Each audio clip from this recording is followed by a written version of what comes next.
Good afternoon through Olgeta.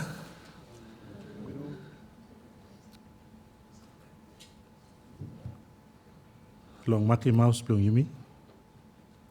We acknowledge him for last place, all Papa ground, Plong display hap, all Nanawal, now Namri line, all Tumuna Blol, all line Blol will stop now, now line Blol will become behind time. It is indeed a great privilege and honor to welcome our distinguished guests, our esteemed colleagues and participants. My name is Kirol Bland. I am from Papua New Guinea, and I am currently pursuing a master degree in National Security Policy here at the ANU, National Security College. I'm really delighted to see you all this afternoon, and really looking forward to our panel discussion. Now I will hand over to our convener, who is Mr. Lavelle. Thank you.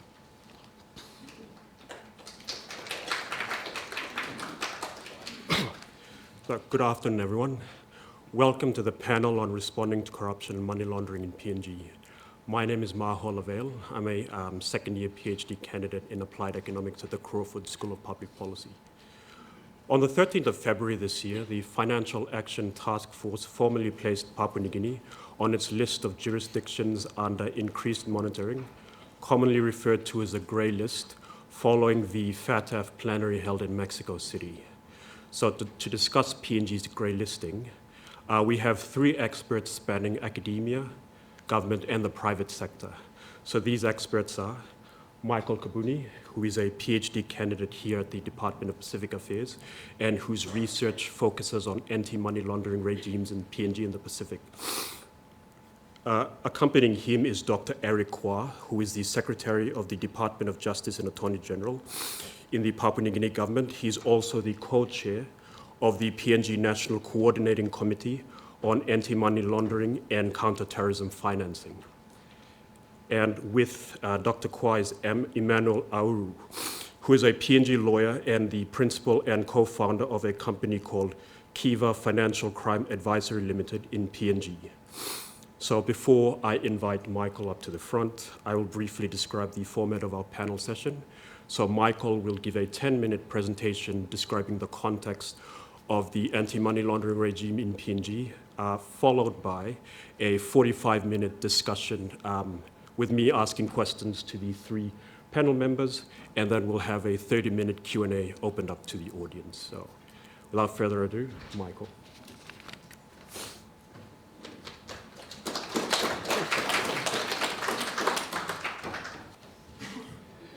Well, thanks all for coming.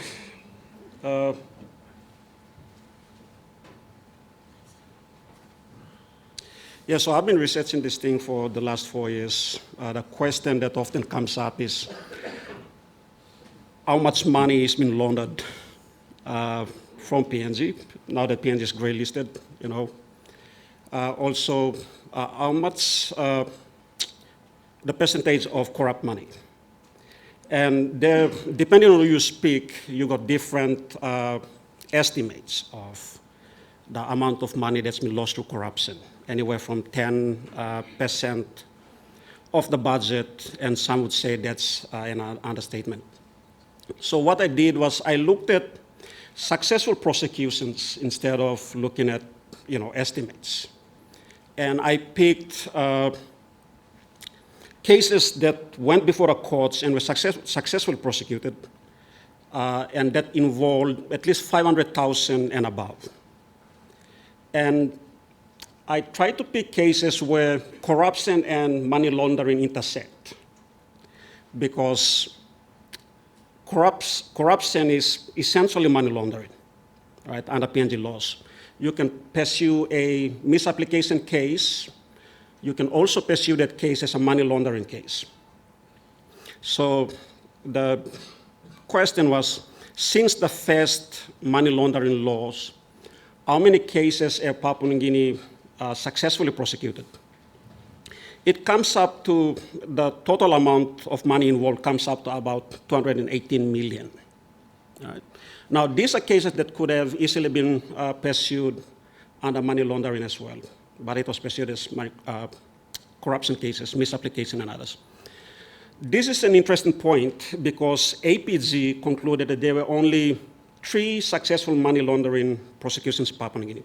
And Grant and I did this research, actually 5, since the first money laundering law in 2005, that's the Proceeds of Crime Act. So there are 5 successful prosecutions. But anyways, when you look at this data and you begin to wonder whether 3 is the correct number, because we want to put the bad guys behind bars. We are just not using the money laundering laws, but we are putting bad guys behind bars. And I'm not a fan of PNG government or others, but data matters. And 3 is a misrepresentation of what's happening. Now, that doesn't mean PNG is doing great with money laundering and corruption prosecutions, but the number 3 is not a correct reflection of what's happening. Average sentencing period for these cases is about 8 years. And I'll just move to the next slide. Now, FATF's got this category of people that it refers to as the politically exposed persons. So public servants, senior bureaucrats, and politicians. Grant and I did this research on political will, addressing anti-corruption, something along that lines. So you will see that the number of prosecutions and dismissals of politically exposed persons, and in this case I'm referring to politicians, has gone down since 2008. Ironically, that's around the same time PNG joined the APG, so Asia Pacific Group on Money Laundering, which means we were required to then adopt FATF standards on money laundering. So for instance, between 1975 to 2007, there were 8 dismissals of political leaders. The second half from 2008 to 2024, when we did this research, there were only 4.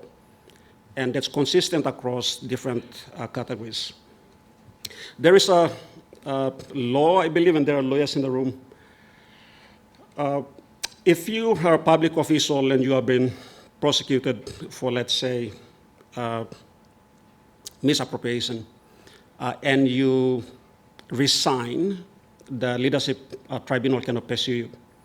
So we had these cases where about 7 politicians resigned to avoid investigations.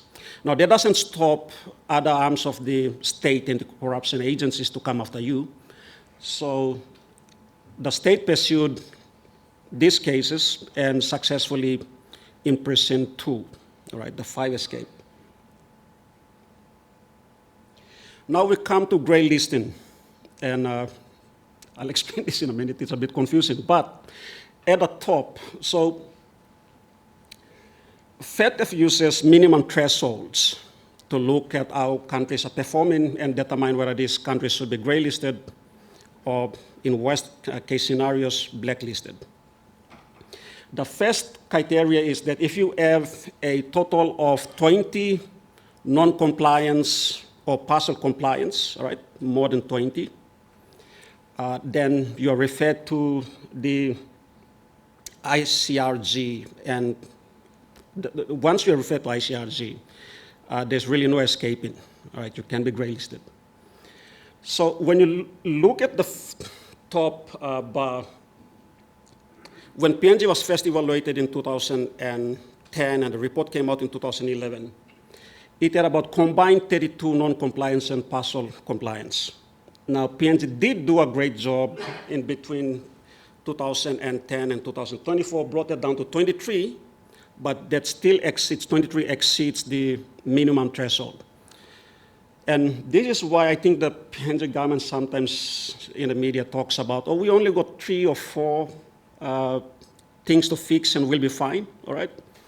Because the non-compliance is around 23. Even if you got even if you brought the non-compliance down to, let's say, 7, all right, well below 20, but you were non-compliant on 3 or more of the key recommendations of FATF, you will still be referred all right? So not all FATF standards are equal. So for instance, prosecution carries more weight. How many money laundering prosecutions you got that carries more weight? International cooperation carries more weight. So there are standards that carry more weight. Now, this is where I have a bit of issue with the, sometimes the government position that it is easy to get out of gray list. Because after PNG was assessed in 2010 and 11, the report comes out, 2014 it's gray listed, in 2016 it gets out of the gray list. The criteria that was used in 2010 is what you call technical compliance. How many of the 40 standards have you adopted into laws, policies, have you put the systems in place, have you got institutions like the Financial Intelligence Unit? After that, the new metrics that was introduced was effectiveness metrics. So it's no longer a question of, well, it's both a question of whether you're implementing the 40 standards, but are the laws working? Are you producing results? Are there prosecutions? So this is where I think there's a kind of polarization in Papua New Guinea where you got a government, sometimes I think too optimistic, saying we will get out because we got out in 2016. Well, that was technical compliance. And then you got opposition who are politicizing the whole issue. Talking about all these things, PNG is blacklisted, gray listed, potentially going down the road of blacklisting. And in between is the truth that suffers. You need to put in the technical compliance. You have to abide by the technical compliance, but you have to produce results. Very important that you produce results. So you can meet all the technical compliance, and if you don't produce result, it's very difficult to get out. That brings me to this case. So Paul Paraka's case, those of you who follow PNG politics, this is a popular case. This interesting case study for a couple of reasons. It tells you how long prosecution takes in Papua New Guinea, especially big money prosecutions, right? This took 10 years. By the time he was sent to jail, which means Papua New Guinea systems can hold people accountable, right? Eventually the guy went to jail. None of the 162 million was recovered. So that is the problem. So when we talk about, how soon will Papua New Guinea get out? These are the questions you have to deal with. How soon can you get a prosecution? There is a very heavy emphasis on confiscating stolen assets and properties. We didn't confiscate any. So that's a concern. And this is a classical money laundering case. Money is stolen from finance department, and it's channeled through 7 law firms and 1 accounting firm, eventually goes to Paul Paraka.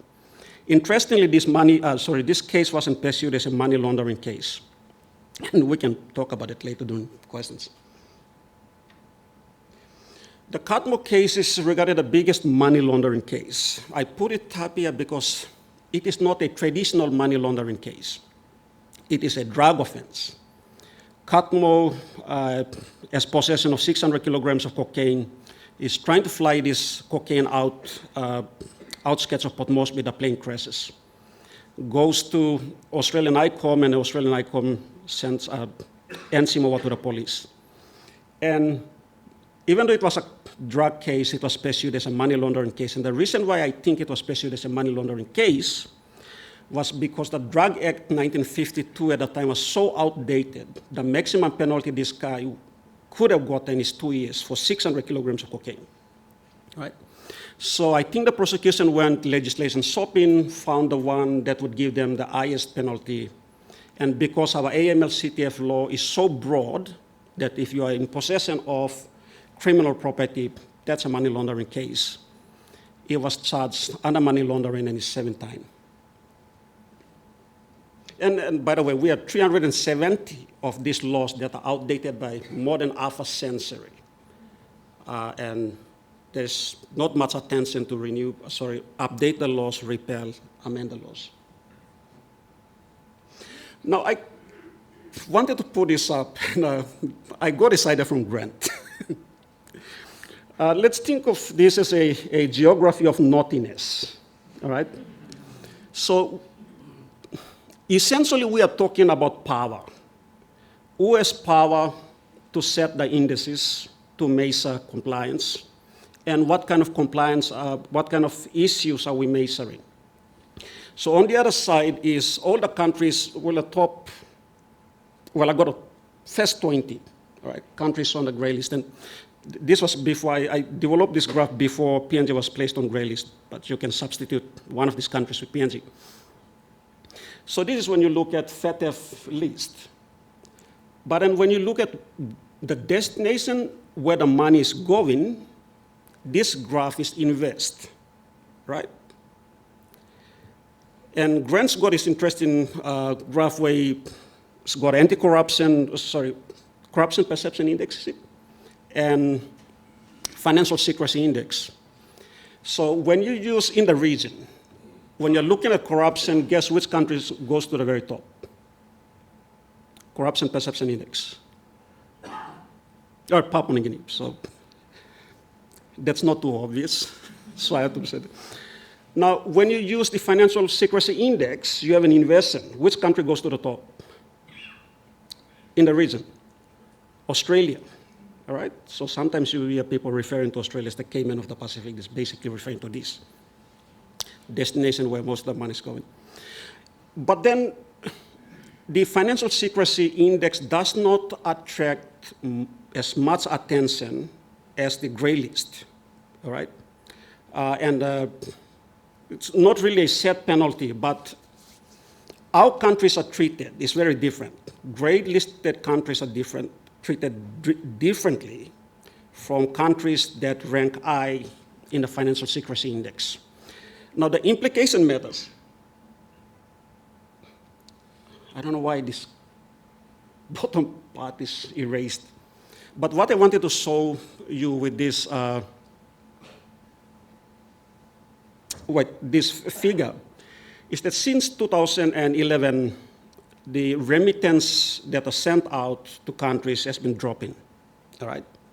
Now, this doesn't matter for countries like Australia, all right? So remittance is probably not the biggest share of GDP, but it matters for countries like Samoa.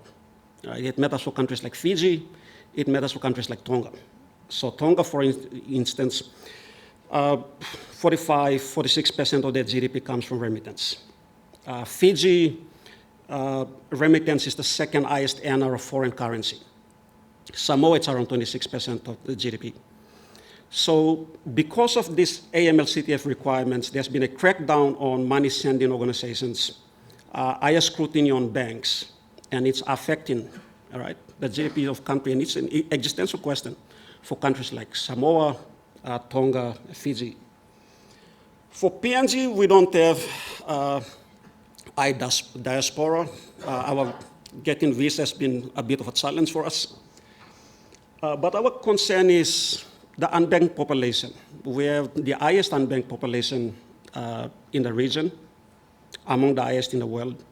So once you crack down on banks and they increase their customer due diligence, know your customer requirements, it excludes a vast majority of our population. Right? And then investment is another thing that's 2 minutes. Right. So investment is another thing that's been brought up most frequently. Opposition is always criticizing the government. Again, there's a lot of discussion and less truth that goes on in these discussions. So there are significant investments in the resource sector in Papua New Guinea that hasn't come in, but that's not entirely because of grey listing or FATF. There's a whole bunch of reasons. Now with field crisis, I think there will be more grace and even companies coming in. So Stephen also is, I think, convening another panel, put out a great blog on why the companies are not coming in, like Total LNG, Peyang LNG, Wafu Golpu gold mine. So because PNG is essentially a resource-based economy. So they need these projects, they're not coming in. And there are segments of the population in PNG saying that's because of the grey listing. It's not entirely because of the grey listing. LNG, for instance, before the the Iran-Israel-US war, LNG basically saturated the market. So companies were a bit hesitant to invest more in LNG. So factors like that. So it's not entirely down to gray listing. Now look, I'm going to stop there and let Mao take over and go from there. Thank you.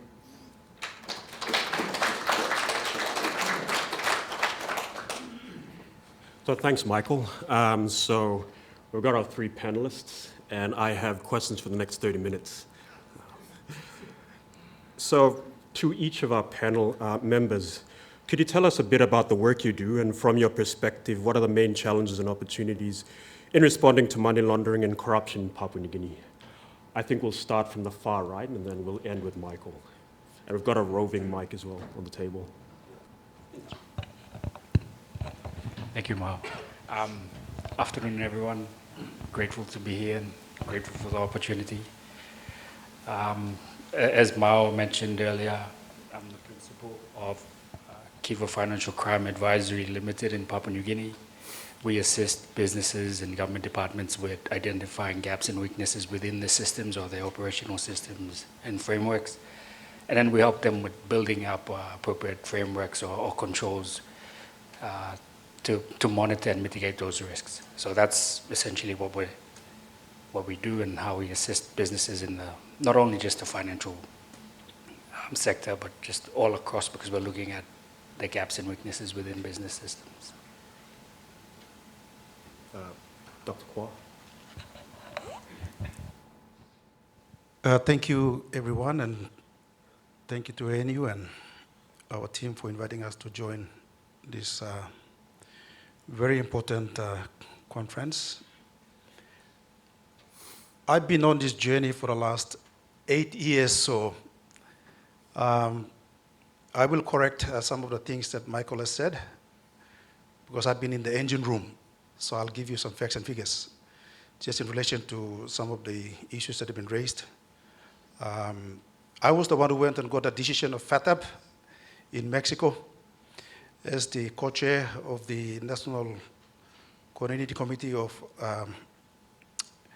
AML-CTFT in PNG, CFT in PNG. I also went to Thailand in January this year to defend Papua New Guinea before the ICRG to ensure that we complied with the conditions. I also led a team in 2024 to defend Papua New Guinea at the APG in relation to this process. We actually had to deal with 73 conditions. There were 73, and we needed to bring it down because they assess us in two different ways. And we struggled to try and implement those conditions. By 2024 December, we were asked to deal with 43.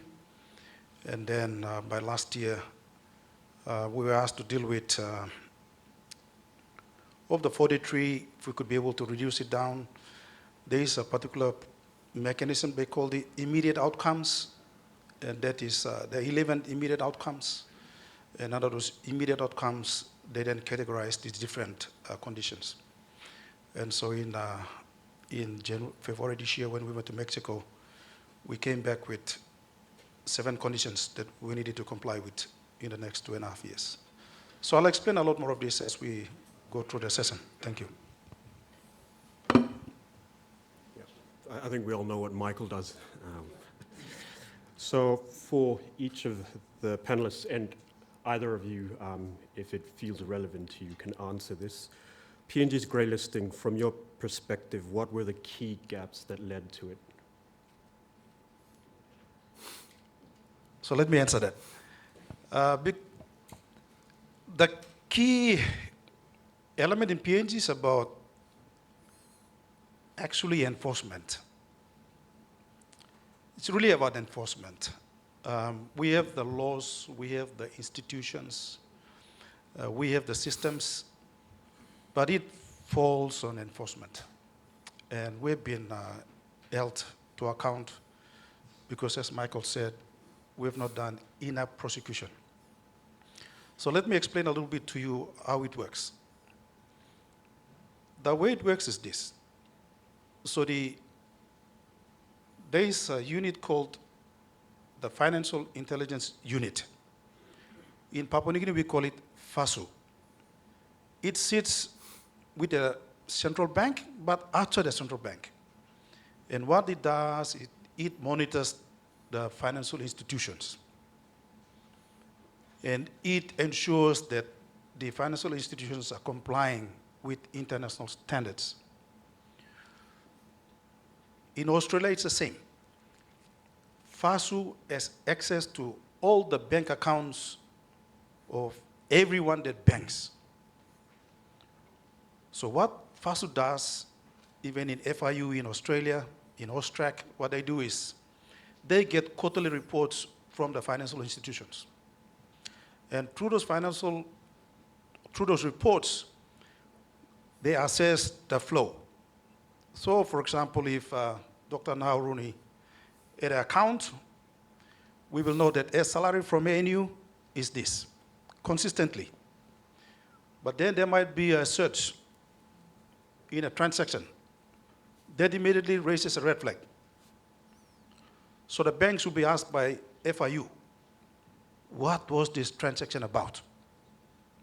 That the banks have to explain what was the transaction for. If FASU determines that that transaction is maybe unlawful, maybe something sinister, they will then refer it to the police. The police must then review the transaction, and if they find that yes, it's based on some illegal transactions, then they will prosecute. So our problem in Papua New Guinea is that those reports are being sent to the police, and the police are supposed to assess and then prosecute. And as Michael said, since 2015, how many of our people have been prosecuted? Because we can see those transactions. We can see the inconsistencies. Very clear. But who will prosecute? So that's where we have been caught out, basically. That why are you not prosecuting? And so a number of the conditions that have now imposed on us increase the prosecution. The other issue is with the outflow. So the FATF can see the outflow because, again, we check all the transactions. So every time I send money to my 2 daughters in Brisbane, they check how much I'm sending every month. So if in a month it becomes irregular, there's a big increase, then they ask me, what is this for? Because you're sending an allowance, and the allowance you always send is this much. Why all of a sudden you've sent so much money? And that's where our problem is with Australia. Because it comes, and we need to ask them to tell us, why is this big transfer? And Australia and us are working on that to ensure that we actually collaborate more effectively. But then that's where we also got caught out. We can see a lot of outflows. Why are you not doing anything about these outflows? Because they're parked somewhere. Because all transactions are actually identified. There is no hidden transactions. The only hidden transactions are cash. And so that's why a lot of people deal with cash. And the whole idea is to move that cash into the banking system. And that's all about anti-money laundering. How do we move that cash into the banking system? Because where did you get the cash? Was it stolen? Was it from a particular source? So anti-money laundering is basically to stop that dirty money entering the banking system. And so when you come to Papua New Guinea, when you have almost 70% of people are unbanked, you're talking about 12 billion circulating in the informal economy. How do we move that 12 billion into the formal system? And that's a challenge for us because we can try as much as we can, but then the struggles are that a guy from the village coming and standing in the line, it takes him the whole day, he gives up. They ask him so many different questions because we need to comply with the financial instructions and so on and so forth. They decide not to come to the bank. And so they move the cash around by themselves. And so for me, how can I get that cash into the banking institution so we can control that money? But unfortunately, our systems are also an obstacle to the movement of those funds. So that's really what it is. It's, how do we effectively prosecute more people? So we have now established a group that has now taken the responsibility. It's what we call the ARROW. So it's an asset recovery group. Basically, what we're trying to do is get the police, a FASU or FIU, and the Office of the Public Prosecutor to quickly identify that report that comes from FASU, quarterly reports from the bank, and they check, okay, somebody has got some unusual activity. They will then immediately freeze that account. So that's happening now as we speak. So Michael has to update that data because we have successfully frozen 3 accounts lately. And so that's our response. Initially, it was done by the police themselves, so we depended a lot on the police, but we found that this was difficult, so now we've set up this interagency committee that basically deals with the reports and refer to the public prosecutor to freeze, then we prosecute.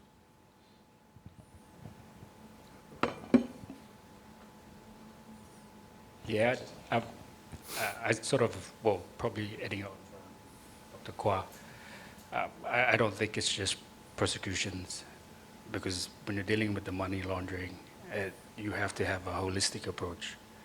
So for us, you have to look at investigations, you got prosecutions, then you have to go on to confiscations and international cooperation. So I agree that enforcement is a big issue, and that's something that's been highlighted by FATF in the report. But that's not the only thing that's been highlighted by FATF. And while the focus has been on enforcement, we have to also fix all these other aspects because they all add up to getting us off that gray list. It's not just prosecution. So we have to look at investigations, we have to look at confiscations.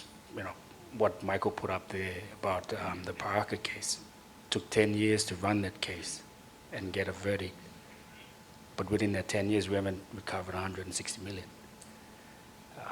And then you've got supervision as well. We've got good structures to supervise the banks, and credit to FASU, credit to the director, Wilson One and his team. Rosa Banik is number 2, that they've gone hard with the supervision for financial institutions and within the banks. But if you look outside the banks, there's no supervision for lawyers, for accountants, for real estates. And these are the guys that pretty much traffic that money, that wash the dirty money. So for us, we have to take a holistic approach. We can't just focus on prosecutions because all these, they all add up. And yeah, I think we need to approach it as a holistic approach in order to get us off that grey list. Thanks, Emmanuel. The last of the general questions, so please feel free to answer. What practical reforms would you prioritize to strengthen accountability and ensure that these frameworks are not only adopted but effectively enforced? So beyond what FATF has demanded, right? How do we have get these sustainable if we get off grey list in years hence? So what, how many of you played the Mahjong game? Huh? Mahjong? I play it sometimes because I feel it is a mindless game. So sometimes just get my mind off from all the pressure that you guys are putting on me now too. And so I play Mahjong. So if you consider the Mahjong game, that's what Papua New Guineans are going through. First of all, we know that there are 73 conditions. There's not been abandoned. We know they still remain. And then in 2024, they gave us 42. We also understand that those still remain. In the current gray list, they've given us 7. So we need to remove the 7 first. Then we have to remove the 42, and then hopefully that addresses the 73 at the back. So let me assure all of you that we are mindful of that. It's a whole system approach, and we have got it. We are monitoring it every month, ensuring that we stick to those 43 and also the 73 that will eventually be dealt with. What FATF has told us is to deal with the 7 first.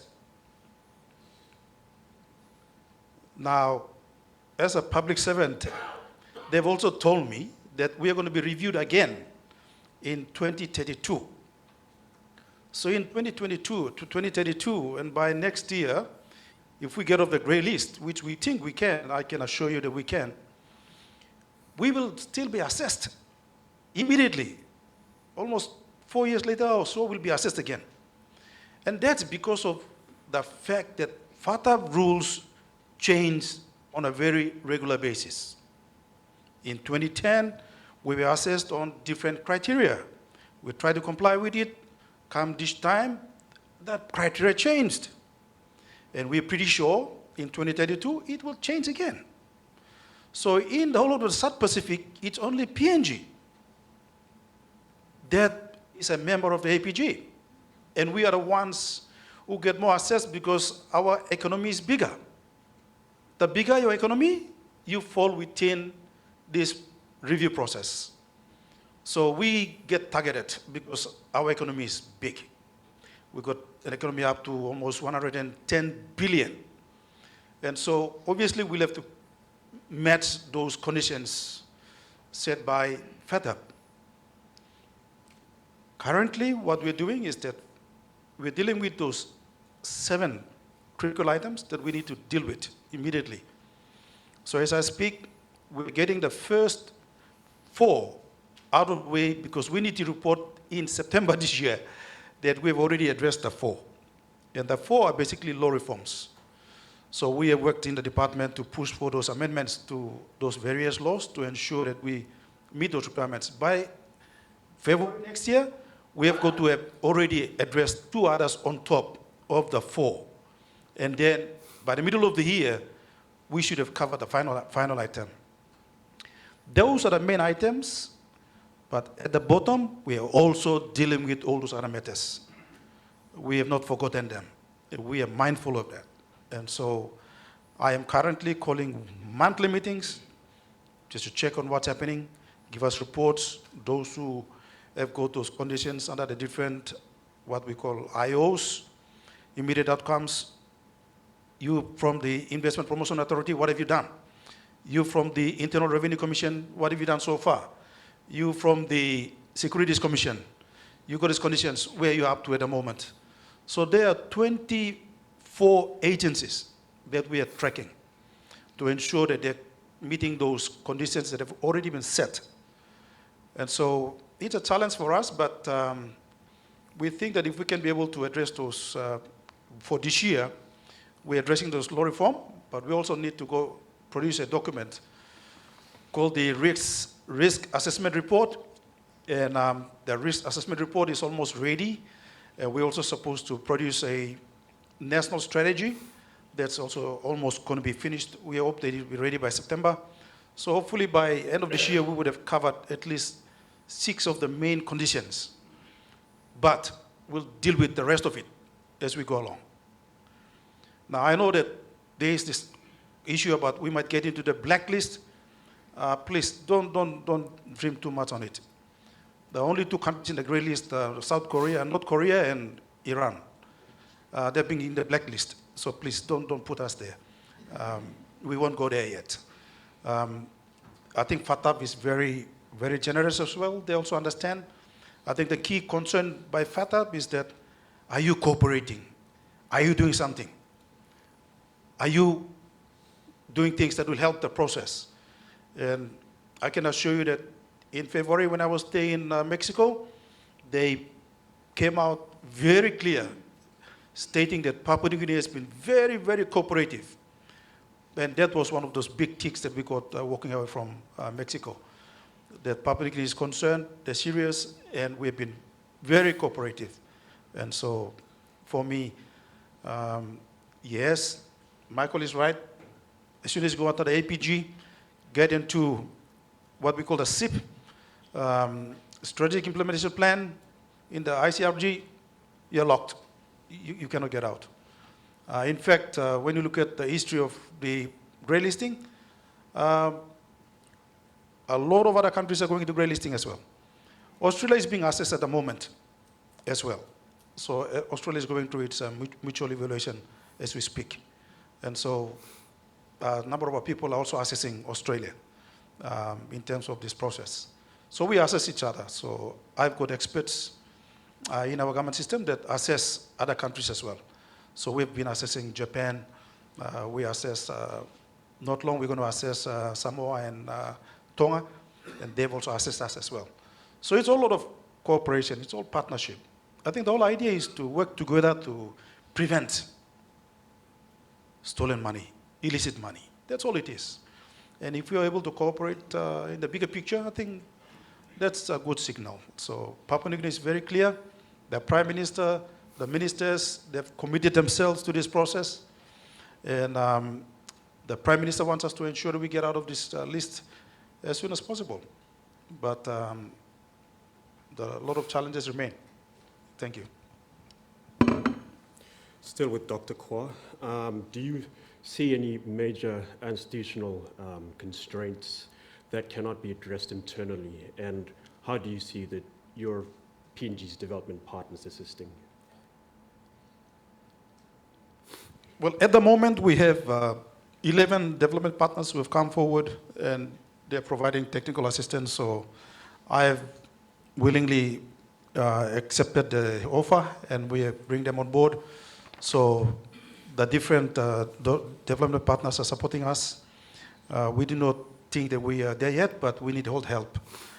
The biggest issue that I have at the moment is tracking those funds that are outflowed of PNG. We get a lot of requests from our friends from outside. So in terms of mutual legal assistance, I actually sign off. I sign off on the documents that we release. So any bank statement, any evidence to be given, I sign them off as the national authority. We do that quite well. So FATF has agreed that us collaborating with other countries in terms of supporting their investigations, really good. It's us trying to get information from the other countries that is a problem. Getting it from, say, maybe Singapore. There might be people who deposit funds in Singapore, getting it in Indonesia, getting it in Australia, New Zealand. We are not very strong on that one. So that's been our major concern. But in terms of the structural issues, we're dealing with that, and we understand the problems with the fraud squad and the police. That's why we set up this, the body called Arrow, that is now trying to see if we can do it better. More importantly, in between, we have also established ICAC. Now, we thought we would be starting on a really, really, really loud bang, but we collapsed a little bit. I think we're trying to follow Fiji. Fiji went up and then down, so we also may be experiencing the same. It might be a Melanesian culture or something, but if you track what's happening in Fiji with ICAC, it's almost the same, even in the same period. So I've been watching this and I'm like, it's just some kind of conversations happening between ICAC and PNG and ICAC in Fiji. If you look at it carefully, you'll see that events are almost very close to each other, maybe a difference of 2 weeks. So that's happened. But we are now reactivating ICAC. We are advertising positions for 3 new commissioners. So we're going to get them on board. We've established the oversight committee. So we're hoping that this ICAC will help us in this whole process. Because ICAC deals with corruption You know, anti-money laundering is, we must understand that the legal framework deals with confiscation. The actual crime is corruption.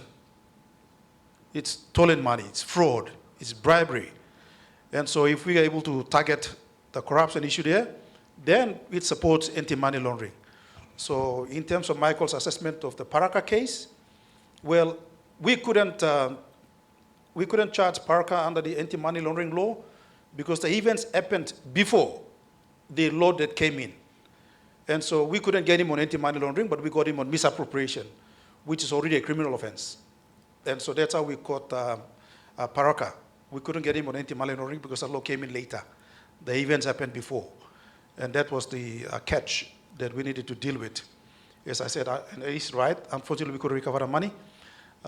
He's serving now 20 years in prison. And so at least we got that out of the way. So we also need to look at the timing of the offense and the law that we now have.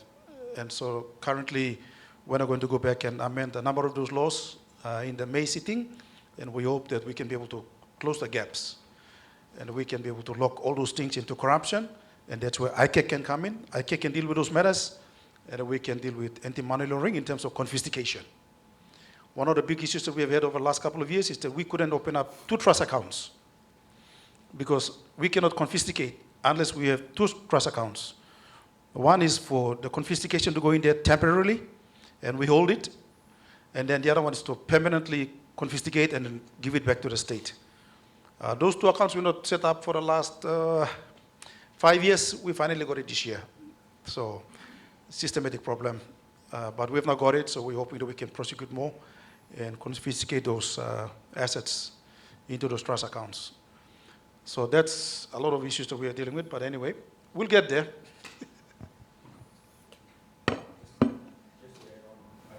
What Dr. Kwa mentioned is the last part where, there's a bit of, I'd say not misalignment, but you've got all these laws and reforms that aren't reflective of the actual dynamics in PNG.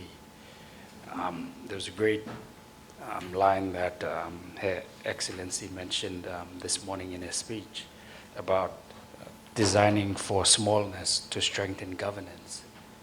So if you're going to do any reforms or fix anything, those reforms have to reflect the dynamics that are in country. And it's everything that we've seen. We talk about, and I think from what we've seen or what I've seen from the outside looking in, we're so quick to adopt all these international regulations and standards that looks good on paper, but we just can't apply it in PNG because we've just got a different dynamic, like whether it's judicial systems, the legal systems. So while it's good to adopt reforms, it has to be reflective, it has to be accommodating of what's actually happening on ground. Because otherwise, you get something that you've imported in, but you can't apply it. And for me, I think that's one of the reasons why, even though we've adopted the AML-CTF Act in PNG in 2015, the last 10 years we haven't enforced it, because there's a misalignment. So if we're going to fix this, if we're going to enforce, confiscate, investigate, all the reforms that we adopt or implement has to be reflective of the dynamics in country. Otherwise, it's just something that just looks so good on paper. But yeah, I just thought to add on because they've got issues now trying to fix internal systems, but these internal systems are based off a reform or a standard that they have adopted, or some consultant has come and told them that this looks good, apply it there, or this worked in Africa. A lot of people don't realize that in Papua New Guinea, we've got 800 different languages, 1,000 different cultures. It doesn't work for us. We're like 1,000 countries in one country. So if we're going to fix our systems, if we're going to stay or get off the gray list and stay off it, our laws and reforms have to reflect our own dynamics and our own realities. clarification on the data. So you got 40, I said 20, and he was referring to 73, so I just wanted to clarify that. So you got 40 standards, but those are broken down to 200 substandards. So even when I say 3, it's basically, I'm talking about maybe 9 other standards. So it's not a mismatch of data, it's just 40 broken down to 200 standards. Another thing is when he's referring to immediate outcomes, he's referring to effectiveness. It's the same language. Sometimes refer to it as immediate outcomes. Sometimes it's effectiveness. Now, getting off the gray list and staying off gray list, when I was doing this research, one of the things that kept coming up across almost everyone I spoke was independence. Are the institutions independent enough to do their job? And the case that I talked about, Paul Paraka, if you follow the case, it involved firing at least 2 police commissioners, standing down, suspending deputy police commissioners, replacing the police lawyer with a outside lawyer. So all kinds of things went in. These structures have not been changed. That's my only concern. The structures that enabled interference is still there. So we need to fix that to stay out of a gray list. And another thing is question of capacity. So when, like Dr. Kwa explained, FATF gets these reports, assesses them to see if it meets the threshold of money laundering crime. And then it sends that as what you call intelligence products to the police. The issue with the police is that the capacity to assess if this transaction met the threshold of money laundering, this capacity is with the financial intelligence unit, not the police. So you can have a good assessment of money laundering case and send it to the police, and they just don't have the knowledge and capacity to pursue it.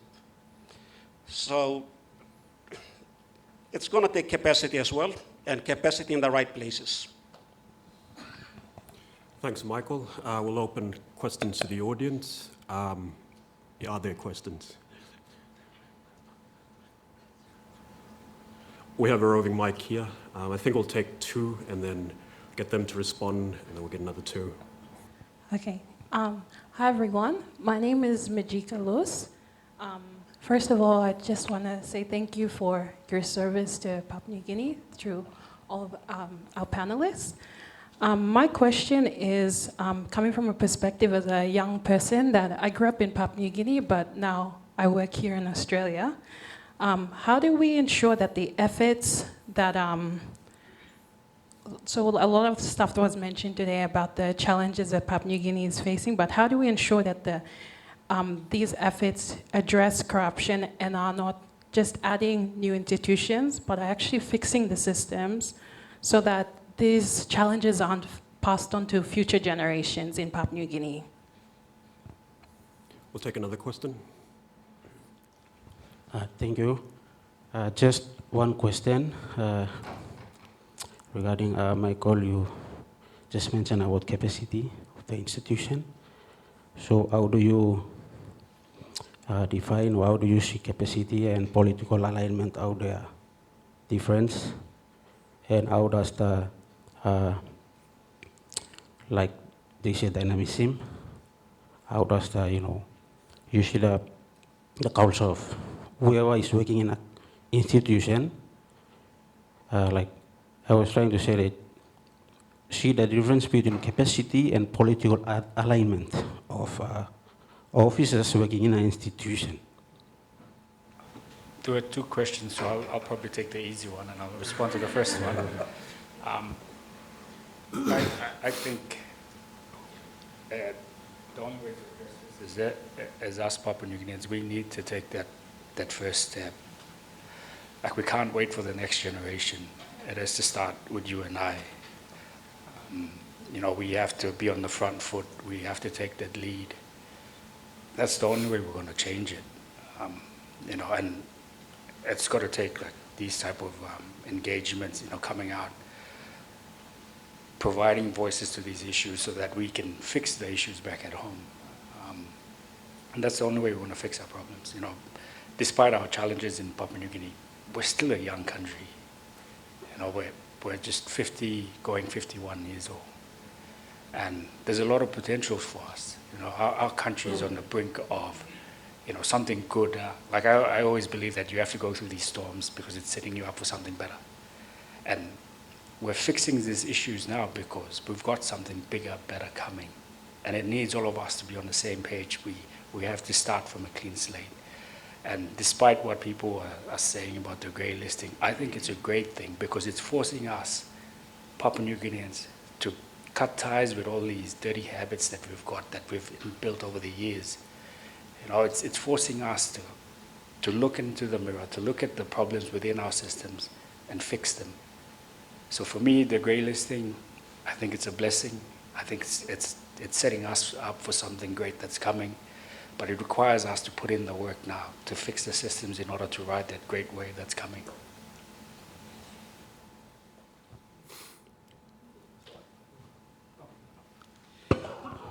Yeah,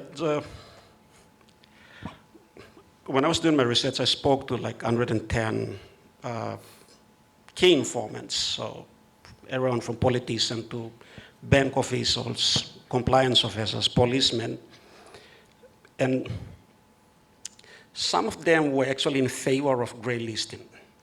They wanted a grey listing. And the reason why they wanted a grey listing is because they would then follow a political will to put in reforms. Because reforms are really difficult to undertake in Papua New Guinea. So they said, with grey listing, and they were right.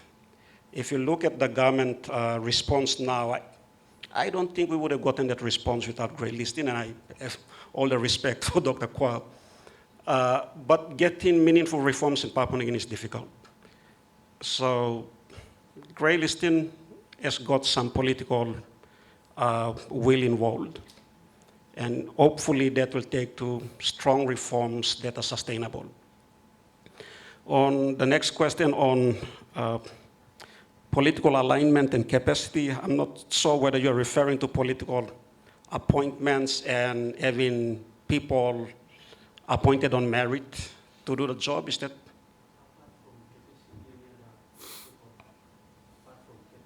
Okay. Any other obstacle apart from Oh, yes. One of the things I didn't put up is funding. So the law enforcement agencies are not getting the level of funding they need. When you look at budget, and then when you look at the actual disbursement, and you're from Treasury and guys from Finance would know this, there is a mismatch between the actual budget and the actual money that's given out. So we have to close that gap, there are cases that don't progress because of, let's say, political interference. But there are cases that don't progress because you're not giving law enforcement agencies the tools they need. And funding is one of these tools. You have to give them the funding they need. Probably no more. Yeah, so in relation to the first question, FATA agree, it's great for Papua New Guinea. This grey listing is good because it helps us to fix those processes so you don't have to bear a burden in the future. So we bear it today to ensure that we fix it. And so it's a positive thing. I don't see it as a negative judgment on PNG. It's good for us. And we have accepted it wholeheartedly because we need to make those changes. Somebody has to tell us that something is wrong somewhere. We've been thinking that we've been doing it right. So it's good to be told by another person that you need to fix these things, you need to do these things properly so you protect your country. So all good. So we hope that these little interventions you're making will strengthen our processes and the systems to make Papua New Guinea a better place. Now, in relation to capacity and the politics, yes, we get belted by the fact that, its appointments are done because of political alignments. I got appointed. I'm not a member of Pangu Party. I don't know the minister personally. I applied for the job and got it. And so we have systems in place to ensure that we get the best people to be appointed. But in Papua New Guinea, we just have too many issues to deal with. That's just the unfortunate thing about Papua New Guinea. I was talking to a friend of mine who traveled from India to Papua New Guinea last week, on a Friday, and so on Saturday he was telling me, wow, Papua New Guinea is so beautiful. I said, it's so beautiful, but it's so rugged and swampy and everything else. And so if you think that we could move hospital supplies quickly to a particular location, it's difficult. And so because of our own geography and our own history, it has also created a number of issues that at the moment, as a government, they need to prioritize which areas you need to support to ensure that we continue to maintain a country, we continue to sustain a country. And so with limited resources, we do have issues. Capacity in terms of human beings, I can assure you that our team within the anti-money laundering space, they're really, really good. I've got really strong, very vibrant young Papua New Guineans who are coming through, who are really passionate about the anti-money laundering space. They want to do all they can, and I'm excited about them. But we just need a bit of training here and there. That's why we are happy to receive donor support, and I'm asking them to support our technical people in certain areas that we don't have the capacity. We've understood that in terms of investigation, prosecution, in terms of networking, in terms of making assessment of evidence. How do you make a determination about a particular item? So these donor partners are helping us in terms of providing technical assistance to train our people to do better. And so it will always be a problem in PNG capacity. We'll always have it. We never seem to run out of issues of capacity, but we'll get there at some point. I've got questions here. Hi, thank you everyone. My question is actually Dr. Kato's question, and it's to Michael. Can you give a bit more context about the Paul Parker case, like what was involved, who was he, and why it was such a win for PNG? Just for those in the room who aren't studying fully PNG stuff, it will really help to add to that. Yeah. And just if you couldn't get 160 million, if I write to him at prison and ask him if there's 5 million in somewhere and can help the outer island schools in Tonga, do you think there'll still be money laundering? Or will that be gifting? It'll be a remittance. Yes, so my question goes to Michael. You've spoken about independence for institution, as well as, I forgot the other element, but Vanuatu has a financial intelligence unit, and there's a goodness when it comes to being an independent body. But then on one hand, if you can comment a little bit based on your research, like what have you seen would be another element or another step to improve the work of an FIU agency when it comes to, recently I've been seeing the judicial decisions that not necessarily affect but dilute the work. Like they've been going around giving red cards, and they've been going around working like a sheriff with a gun. And like my question is, because this is not my area, but I'm wondering if there's a proper way of doing things holistically in a country. So that's for you. And if you don't mind, another question, because the doctor, if you've been following the FICAC issue in Fiji, and you have your own good corruption agency in Papua New Guinea, I was wondering, because we are now Vanuatu is starting to build its own corruption unit, what would be one or two advice that you can give that I can take back with me? That'll be really nice, thank you.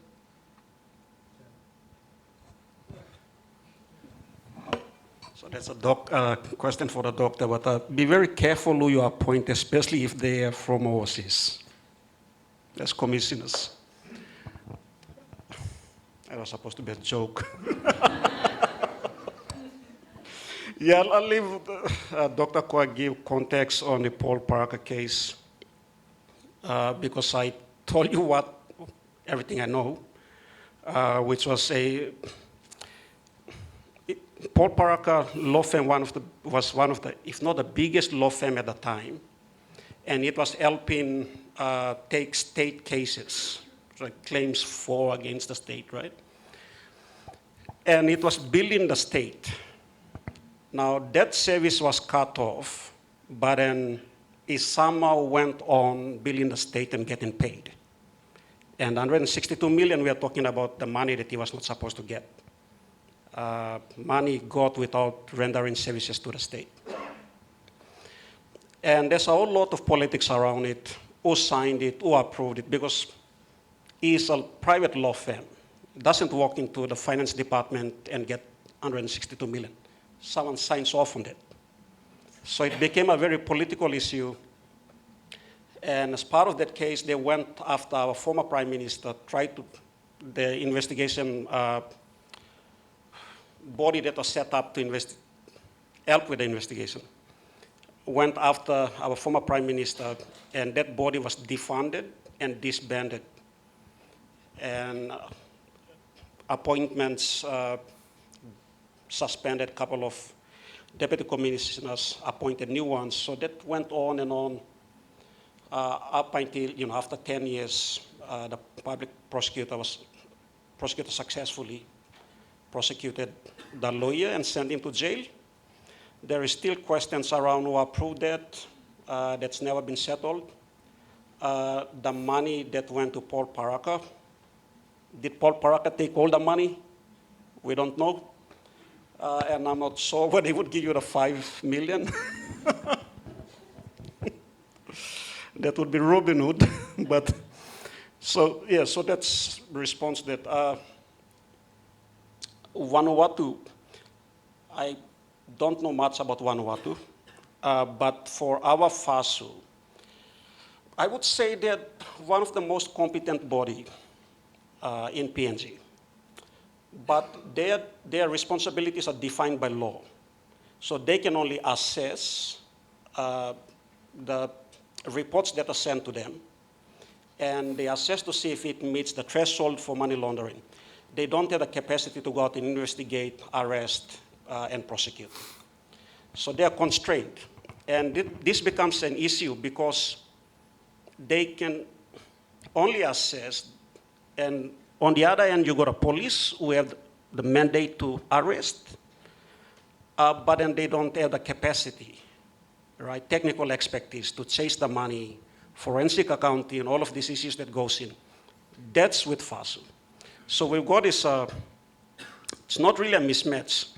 You got capacity in one place, and you don't have it in another that has actually got a mandate. So I don't know how that could be helpful for Vanuatu, but yeah, I'll just leave it there. So the Paraka case involves my department. We usually give what they call the brief out to law firms to act for the state. So it was from my department that we gave a brief out to Paul Paraka. But when we give a brief out, it's only for specified matters. We don't give a general brief out. So what happened was that Paul Paraka used that brief out to then attend to a lot of other matters as well. And then he billed the state. So when he billed the state, my department said, no, you cannot be paid because we only billed you, we only briefed you out for only a certain matter. But you have gone ahead and defended the state in all kinds of matters, including criminal matters. So the Department of Justice doesn't brief out for criminal matters. That's left to the public prosecutor, that left to the public solicitor and private lawyers. But we only brief out for civil cases. So you defend the state on civil matters because we don't have, again, capacity. So what happened was Paul Paraka was actually billing us for criminal matters, which we didn't brief out. And so we put a stop to it, but somehow he got paid. And that's how it unfolded. Because it was a complaint from us ourselves, from the Department of Justice, who paid this guy. Why was he paid? Because according to our records, he's not supposed to do this work. It is a really good case for anti-money laundering, as I said, really good case. But we couldn't get him because the offenses happened prior to the anti-money laundering law. And that's why we got him under misappropriation, and so that's where it stops. But if we had caught him under anti-money laundering, then we would have gone after all the accounts. But we didn't, because it was an offense that was committed before the law came in. So unfortunately, we lost our money, but we can't do anything much. We've actually got 2 people now in jail. We even got the guy who signed the checks. So he's also being sent to jail. He just won part of his appeal, but he'll still be sent to jail. So it's still coming. The law is a long arm. So we hopefully will reach out to the others who are involved in these transactions. Now, in terms of Vanuatu,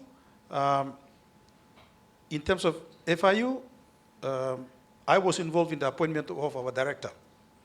Actually, I pushed for his appointment. It was not done by politicians, not done by anybody else, but it was done by myself and the governor of the bank. And we advertised, got really good applicants, but we appointed this person without any interference, no nothing. Because both of us are in the system, we understood the system, we wanted to appoint someone who was really good at managing our FIU. And so the current director is a really, really good unit for us, a very good person. So we think we can do that. In terms of ICAC, well, when we set it up, the reason why we appointed foreigners, because I was the one who pushed for the law to be passed. So it was me going and encouraging the politicians to pass the law. And it took me 2 years to get a buy-in by our politicians. And when they finally agreed, they said, okay, we're going to have the new law, but we will not appoint Papua New Guineans. And their basic reasoning was that Papua New Guineans, it's all culturally connected. People are connected here and there, so we cannot appoint commissioners who are from PNG. That was the political direction. So when we advertised, Papua New Guineans did apply. Some Papua New Guineans actually made it to the shortlist. But the political decision was that we must get people from outside. So we got 2 Australians and 1 New Zealander. And I was tasked to help them to set up the office. So I worked with these three gentlemen for almost 2 years to set up the office. And then it basically imploded in my face. So now we've gone back and we have now got 3 Papua New Guineans who are now acting as commissioners. And they're doing a great job. They're doing a great job. I have no complaints about them. But we're advertising. We're advertising the positions. I lead the team, the technical team that helps to set up the ICAC. And so if you want to appoint them, get Vanuatus. Don't worry about outsiders. You must trust your own people. Because, believe it or not, all of us have all kinds of relationships. You cannot isolate yourself because you came from Mars, or you came from Pluto, or you came from the moon 2 days ago with the astronauts. You are here, and you've got relationships everywhere, both locally, family, externally. You can't avoid it. But you just have to trust the system to work. And so for me, it's always about trust.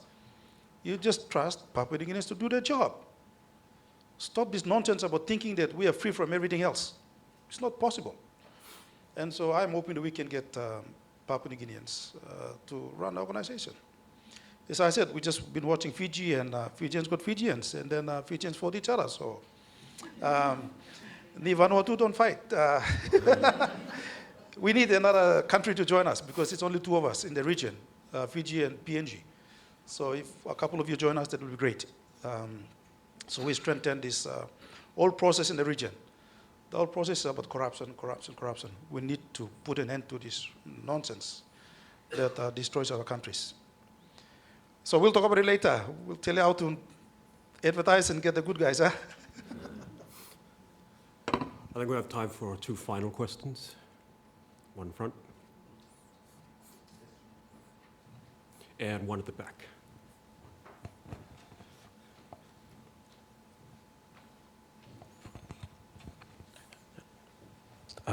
Thank you.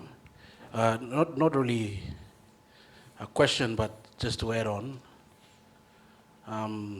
First of all, in terms of the Arrow, the latest achievements, it's quite extraordinary. They've had 23 referrals, 13 registered cases, 6 open investigation, and 2 or maybe 3 restraining orders, restraining an amount of about 214.3 million. Currently, it's restrained. So in terms of the 7 immediate outcomes, they are very proactive in that particular space. So well done to Dr. Kwa and the team. In terms of Paul Paraka, I was involved in this matter from the beginning, the genesis of it in its investigation. Back in 2013, and then the referral to SWIP team. And then I turn up again. I actually sign off on all the search warrants for this in terms of searching all the bank accounts. And then in 2015, why the 10-year legal battle is, it's because he basically exhausted all avenues under our laws.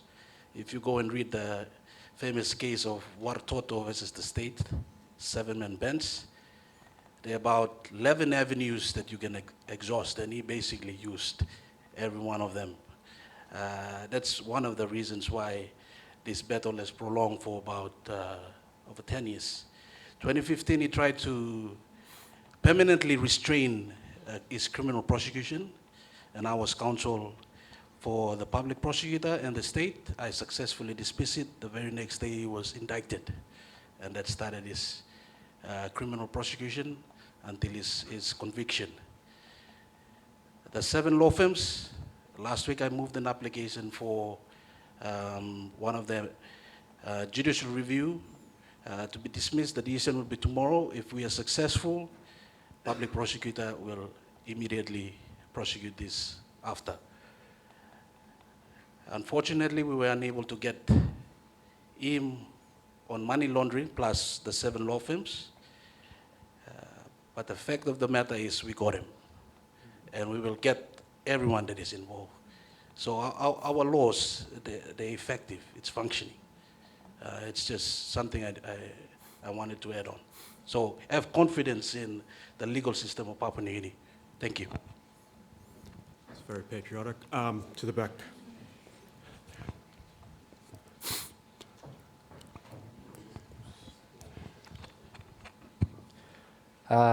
Yeah, thank you for the very insightful discussion panel. Just a quick question from me. You noticed the key gap in PNG's failure to avoid the grey listing was enforcement.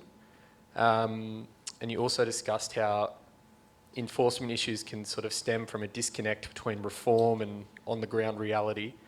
So I'd just like your insights on, practically, how do you ensure reform and policy reflects PNG's sort of unique dynamics?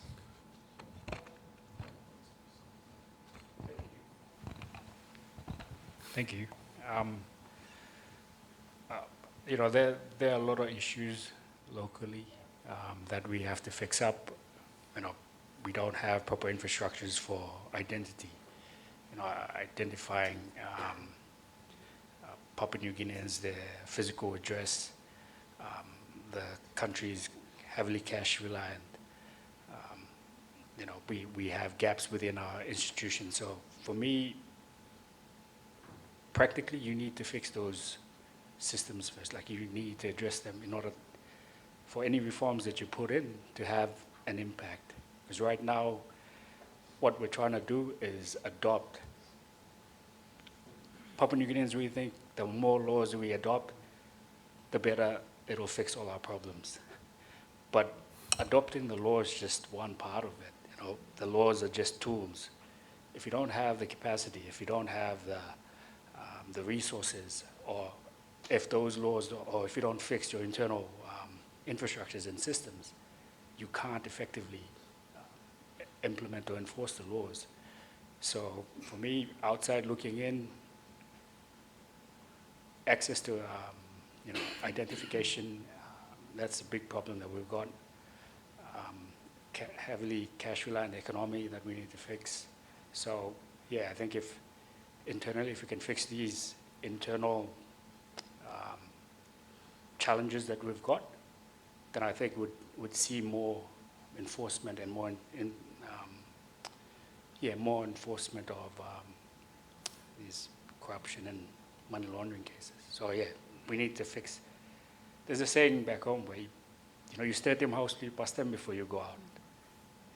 So that basically means you fix your house first before you go out and fix something else, or fix someone else's house. And I think that's relevant for all Pacific Islanders. You need to fix yourself first before you go out, and that's the gap, or that's the disconnect that we're having.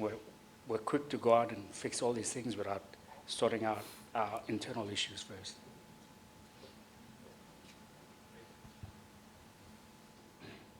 Yeah, I think the only thing I can add to that is there are reforms that we have, agency over and we can adopt and reject, and there are reforms that we don't have agency over. So FATF is one of those. They have 40 standards, and we are measured, assessed based on those 40 standards, even if it does not fit the political, economic, social dynamics we have to adopt. So, for instance, the high number of unbanked population. We need flexibility within the banking system to bring them into the financial system so that the 12 billion that circulate in the informal economy gets in. But we also have requirements from FATF to implement all these strict standards on identification, for instance, whether you have a national identification card or a passport. So that's very difficult for rural populations. But then we cannot do anything about it. It's a FATF standards.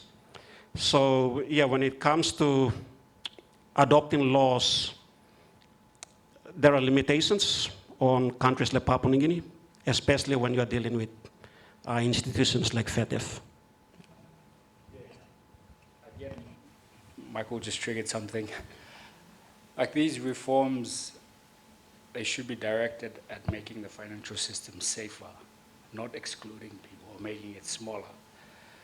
The biggest problem that I see with us adopting reforms quickly, trying to meet this FATF standards, is that we run the risk of pushing out the ordinary Papua New Guinean from the formal financial system, simply because of our internal infrastructures that we lack. Now, any reforms we have, like it has to accommodate financial inclusion, it has to fix our internal issues. We can't just, and I've seen it a lot, there's a tendency to just jump quickly at a reform that's worked in a developing country and say, yep, it'll work for Papua New Guinea because you're a developing economy. It won't work for us. Like I said, we're 1,000 different tribes in one country, and it has to reflect our dynamics. Otherwise, we run the risk of implementing reforms that not only don't work, but more importantly, will push out ordinary Papua New Guineans from the formal financial system. Just in terms of the reforms and how we can make it work, as I said, we have got 24 agencies within the AML CFT space. So what we do is that the reforms that are being undertaken, we basically have a series of trainings, we do workshops, and we try to share those resources together as a team. And so we hope that with this collaboration and partnership, we can be able to address some of those issues that we've had in the past where certain agencies were doing their own thing, or one or two agencies.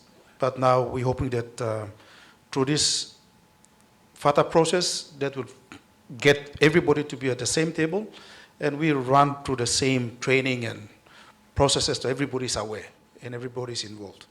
So that's one of the positive outcomes for all of us as the coordinating agencies within the AML CFT space. Thank you all. I'd like to invite you to join me in thanking our panel.